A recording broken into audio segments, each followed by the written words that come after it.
Salut à tous, c'est Snedjin et bienvenue à tous sur WWE Info. Et voici les titres. On parlera donc de Nikki Bella, de Mixdown ou de Send-Off, vous voyez comme vous l'appelez comme vous voulez, ou enfin de Jake the Snake Roberts.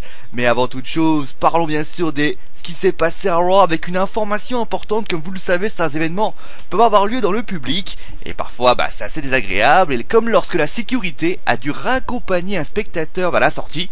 Là, une polémique a eu lieu, a enflé, et a plutôt une censure de la WWE, car cette personne avait amené avec lui une pancarte avec écrit WCW Night Raw, mais en réalité, le spectateur était très éméché, et s'amusait à scander le nom de Chris Benoit en lançant en l'air sa pancarte, gênant ses voisins. Et c'est la raison pour laquelle la sécurité l'a expulsé. Espérons quand même que nous n'aurons pas la même chose à Bercy.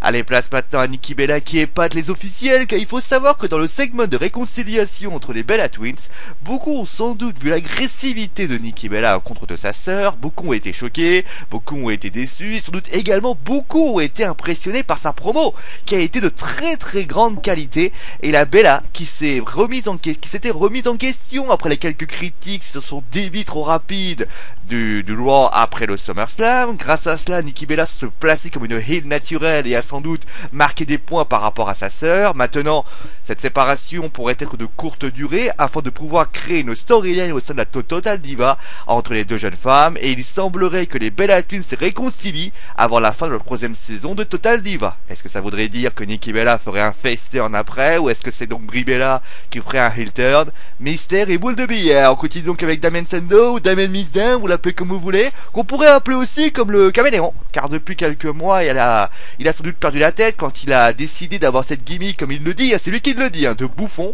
Et bien finalement non, car pour lui c'est une gimmick très stratégique, car le bouffon, selon lui, a pour le but de distraire, et donc il est convaincu que si le bouffon peut être considéré comme une vaste blague, lui pense au contraire que cela lui permettrait de grandir. Est-ce que grandir signifie devenir la doublure du Miz en Damien Mixdown?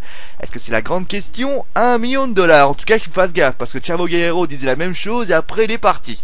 Et on termine maintenant avec Jake the Snake Roberts, où on était inquiet la semaine dernière suite à une admission de l'hôpital de Jake du Hall of Famer 2014. Les nouvelles sont plus rassurantes désormais. Les médecins devraient lui retirer son respirateur artificiel, et en plus il a fait un doigt d'honneur à Synbody. Ne crions pas victoire trop tôt, mais a priori ça va beaucoup mieux depuis quelques jours. Allez, c'est la fin de WWE Info. On se retrouve donc demain pour le dernier de la semaine où on parlera beaucoup de choses, de Brock Lesnar, des résultats de NXT, de l'entretien Triple H Michael Cole, et enfin du Canada. Allez, si on est bon, parce que je l'ai dit. Allez, ciao à tous.